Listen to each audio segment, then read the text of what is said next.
Hello guys, hello mga ka-Shopee sellers. I'm CJ Altonaga again as your accountant for today, and I will be discussing naman yung inventory list. So, maraming nagre-request and sorry kung medyo natagalan kasi busy, alam na, December.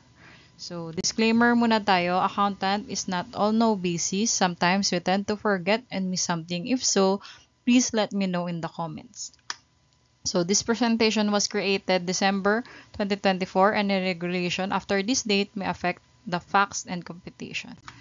Ano nga ba yung inventory list? Inventory list is a complete outline of the company's or your company's inventory at the end of the financial year, or it must be submitted within 30 days of the end of the company's financial year. So, kunyari, ang end of the financial year nyo is December 31, tayong mga sole proprietor, mga ka-Shopee seller natin, or mga sole proprietor, usually December 31 ang ating year end. So, it must be submitted yung inventory list. So, yung inventory list is yung listahan ng ating on-hand na inventory at the year end. So, kunyari, may mga on-hand tayo na ibebenta pa, mga t-shirt, ganun. So, bibilangin natin yon lahat ng on-hand natin na inventory, nilista natin yon sa inventory list natin na ipapasa natin within 30 days after nung December 31. So, who must submit this list and what must be included? So, most companies involved in the sale of raw materials and final good must provide the list to the BIR. So, sino-sino nga ba yung mga yon? So, ito yung mga companies na including merchandising. So, mga online seller, merchandising tayo kasi nagre-resell tayo or manufacturing, nagpo-produce tayo ng ating mga products. So, ayan, retail, wholesale, yan, yung mga yan. Meron yan dapat na inventory list na ipapasa kay BIR. This list shall contain the quantity, description, unit cost, total cost, ibig sabihin mga cost lang, hindi yung ating selling price, yung mga cost natin or mga puhunan lang natin na yung ibibigay natin. So, if you have no more inventory at the end of the year, you are still required to submit a list as long as you held inventory at some point. So, kung talagang kunyari, yan, merchandising tayo, tapos bigla kayong naubusan ng inventory at year-end, kailangan nyo pa rin magpasa. Pero lalagay nyo lang, no inventory at year-end.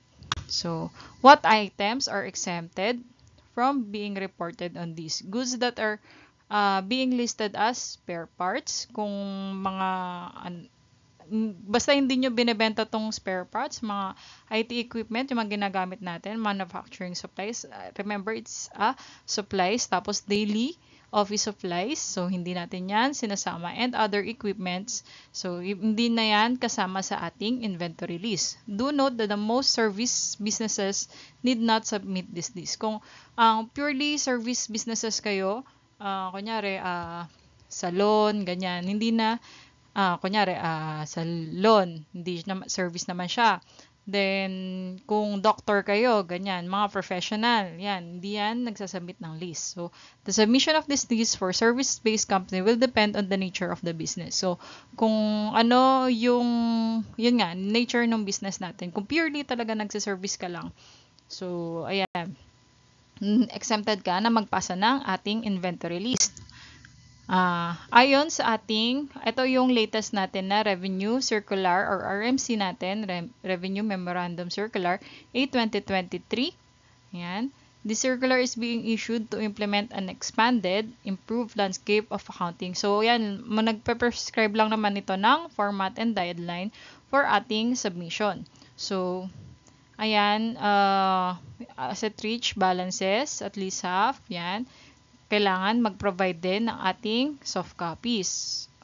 So, ayan. Shall submit in addition to the annual inventory list, schedule list prescribed therein in soft copy using the format in Annex A. So, papakita ko mamaya yung Annex A na manufacturing, merchandising, yung gagamitin ng mga manufacturing and merchandising. So, Annex B to be one for real estate. So, Annex C is for construction industry. So, ililink ko na lang yung para pwede nyong i-download na lang mamaya sa ating description. So, Yan, pwede mo siyang, the soft copy of the inventory should stored in the DVD-R or kaya sa USB. So, pwede na siyang DVD-R, pwede na rin siyang USB. So, properly labeled and submitted together with notarized certification. So, kailangan yung notarized kasi nakalagay together with yan, yung Annex D, i-upload ko din mamaya and magsasend din ako ng link. So, authorized, by the authorized representative, yan. So, sabihin ko mamaya kung ano. So, ito yung sample ng ating Annex A. Ito yung format ni BAR. So, for retail and manufacturing, sa Annex A tayo. Kung tayo ay Shopee seller, tayo ay sa for retail and manufacturing industry. So, ganito siya, no? Annex A, name of company, lalagay mo, finished goods, tapos as of, so kung 2024 na ngayon, dapat 2024 yan. So, laging always tayo sa year-end na, December 31, 2024. So, product code or inventory code. Kung meron kayong inventory code, ilalagay nyo dyan. Kung product naman lang, ilalagay nyo rin dyan. Tapos, kung ano yung item description, saan siya naka-address, yung code niya. So, ang makikita mo, ang code niya is ito, CH, kung goods on consignment, held by the taxpayer. Kung may hawak kang consigned na items from other people, yan, ilalagay mo ay CH. Kung park goods or goods owned by related parties, ibang may-ari, pero kakilala mo, ganyan. Yun yung mga related parties. O, pag owned mo yung owned by the taxpayer siya or tayo, owned natin yung inventory na yon. Tapos, CO, goods out on consignment. Ibig sabihin kapag may binigay ka, ay may pinahiram ka or nag-consign ka sa ibang tao, i-indicate mo rin dyan yung inventory tapos ilalagay mo din yung CO na nasa ibang lugar. Hindi, wala doon sa ating inventory na on hand. So, ganyan. So, remarks, kung meron lang naman. Inventory valuation, ito yon sa note 2. So, meron tayo dyan. Standard costing, FIFO, weighted average, specific identification. So, ano-ano yung mga yan? So, yung consignment nga yung kanina, is a business model where a shop, the consignee sells the products on behalf of the consignor. So, alam nyo na naman yan, yung may nagko-consign. So, standard costing, ito na is the practice of substituting an expected cost for an actual cost in the accounting records. Usually, si manufacturing ang gumagawa nito. Parang ang standard costing is nagsiset ka lang kung magkano yung cost ng bawat product. So, first in, first out. So, expenses that the oldest cost first. In other words, the inventory purchase first in, is first to be expense or first out to be cost of goods sold. Kunyari, ang cost mo ay ganito siya nagsimula. Kunyari, hindi pa nagtataas yung bilihin natin. Kunyari, 20 pesos pa lang yung 20 pesos pa lang yung mugs. Pero, biglang the next na bili mo ng mugs is 25 na siya. Or basta kung ano man yung binibenta nyo. So, ang kukunin mo muna ang cost is yung 20 pesos. Yun muna yung ibebenta mo. So, yun yung first out. Kasi yun yung first in mo, 20 pesos. First out mo, 20 pesos pa din. So, ganun yun yung first in, first out.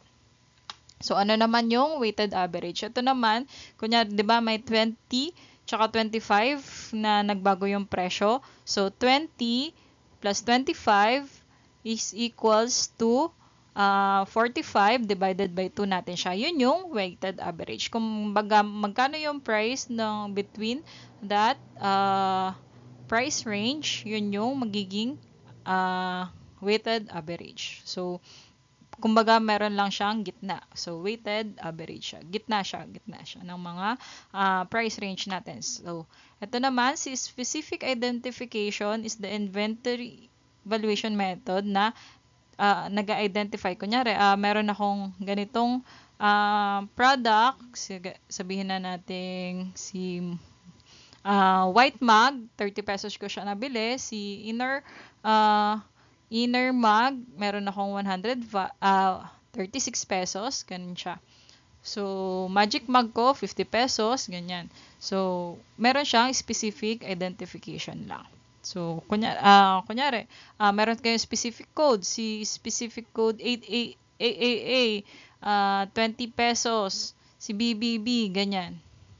Yun yung mga cost. So, may specific na cost uh, sa bawat product natin. So, ito naman yung ating Annex D or yung ating sworn declaration natin, no? So, ayan, fill out nyo lang yan. So, name of authorized representative, kung parehas naman si taxpayer, kung individual lang yan, parehas lang siya ni taxpayer. So, kung kayo yon parehas lang yan na ikaw, yan. Tapos, Filipino, position. So, owner, pwede mo siyang ilagay na owner, dyan. Tapos, registered name ng company with business address, ganyan. Ayan. Tapos, tax in trade materials ba siya or ano? Usually, ang ginagamit natin is tax in trade. Okay? Ito yon. Tapos, and other applicable schedules as of taxable year ending yan. Kung meron man to. Pero kung wala naman yan, okay lang. Kahit wala ito. So, the contents of DVDRs, kung DVDR yung yan, pero pwede mo rin siyang i-USB. Okay? So, DVDR, pwede siyang USB. Okay, tapos yan. Yun lang naman ang sinabi niyan. Pero dito nga I declare under the penalties of perjury na dahil nagkaroon ka na nito ay subject ka sa penalties of perjury kapag nagsinungaling ka, parang ganun yung sinasabi niya. So, kailangan tama. So, kung may mali man, minimal lang. Ganun. So, ayan, authorized signatory, pwede yung owner, tapos ikaw yung tin mo. So, ayan, notary public, ipapa-notarize siya. So, kung DVDR, dapat ang naka-ano sa kanya is inventory list, name, and tin of taxpayer, tapos period covered, tapos printed name of authorized representative. Pero kung wala niyan, okay lang kahit wala niyan. Or, signature na lang and overprinted name ng ating taxpayer. Pwede naman siyang ganyan. Basta may signature overprinted name. So, ang period covered natin is 12, 31, and 2024. Okay? So, ganyan siya. Ganito yung DVDR natin. Sa ating USB, wala pa akong format. Pero usually ganito rin naman. Basta ito yung mga details na need na may inventory list, may name ng taxpayer, tsaka yung period covered natin. So, ulitin ka lang yung ating steps ng inventory list kasi baka nalilito kayo. So, una, count natin yung all inventories available at year-end. Kunyari, meron tayong mga mugs, mga ganyan, mga tote bags, ganyan. Kasi ang ano namin is mugs and tote bags. Kaya yun yung pumapasok sa isip ko. So, ibibilangin mo lahat ng available na hindi pa nabebenta, yun yung bibilangin mo. So, list all the counted items in the inventory list format in Annex A. So, ililist mo lang yun, yung kung ano yung na-count mo na inventory. So, ano yung mga yun? Sa cost lang yun, ha? Okay. So, print the inventory list in 3 copies. And, yung inventory list na yon yung ginawa mo, ipiprint mo ng 3 copies and save to DVD-R or USB. Tapos, label mo yung DVD-R or USB properly with name, tin, period covered. Tapos, may nakalagay din na inventory list. So, fill out and notarize mo yung sworn declaration. Papanotarize mo, hindi ikaw yung magnanotary. So, ipapanotarize mo sa ating mga lawyers. So, submit to RDO hard copies of inventory list and sworn statement, 2 copies kay BIR, 1 copy sa'yo para meron kang receiving copy kasi para may laban ka kung sakaling hanapin sa'yo yung inventory list mo. And the DVD-R or the USB. So, ano yung i-count natin at year end? So, December 31 ito. December 31 ka magka-count. So, mamaya may magtatanong kung paano kung masyado na kasing busy nung December 31, pwede ba mag-count ng before December 31? So, pwede naman siya. So, explain ko mamaya dun sa ating frequently asked questions. So, para maliwanag tayo. So, sample lang muna ako ng ating, kunyari, motor vehicle yung company. So, lalagay mo dito yung taxpayer or company name, ha? Hindi ko lang nilagyan dito kasi para for, privacy. So, merchandise, raw materials, yun pa rin. Kung ano yung nakalagay na binigay ni BIR, yun din talaga yung ilalagay mo. So, eto, nung December 2023 pa yan. Kasi nga, last year pa yan. So, 24 na dapat kung ngayong year ang gagamitin. So, ganyan. So, siya, may inventory code siya. So, ayan yung mga, mga codes niya. Tapos, ang description niya, yan, synthetic gear oil, aircon cleaner, yan. So, hindi lang siya motor vehicle, car vehicle siya. Basta mga vehicle siya. So, ayan, may mga electrical tape, kung kasama siya sa binibenta. So, engine flashing, Everseal, ganyan. So, silicone gasket cleaner. So, kung ano man yung ang inventory. So, lahat siya, ang code niya is O. Kasi owned niya. Ayan. So, weighted average, kasi paiba-iba siguro yung price. Yan. Unit price, ito yung cost natin na puhunan. Hindi ito yung pagkabenta natin. Ito yung cost or yung puhunan natin. Hindi yung sales price. Okay? Quantity and stocks, per piece ba siya? Ayan. Ang nakalagay mga kilos, grams, and etc. So, pwede siya per piece. Okay? So, total cost, dapat, ito lang naman yan. Quantity, ganyan, times total cost. So, mahaba yan. So, ito lang yung na-screenshot ko. Ito naman, sample for our printing company. So, ito, kunyari, yan, may mug lang ako. Ayan, mga mugs. Mugs, then, yan, mug lang yan, mug. Tapos, tote bag. Tapos, ang item description ko, kung with inner color, with black, pink, then, white, magic mag, tapos with zipper and without zipper. Tapos dito yung complete address lang. Tapos owned ko naman yung products. So yan, owned by the taxpayer. Tapos ang inventory valuation method key is first in, first out. So kung ano yung unang pumasok sa akin na mugs, yun din yung una kong ibebenta. So kunyari, ang unit price ko is 31 yan. Ay, 36, yan. Kung ano yung nakalagay dito. Then, quantity in stock, ito yung nabilang ko as of year end. Pero, syempre, hindi pa to. Sample lang naman yan.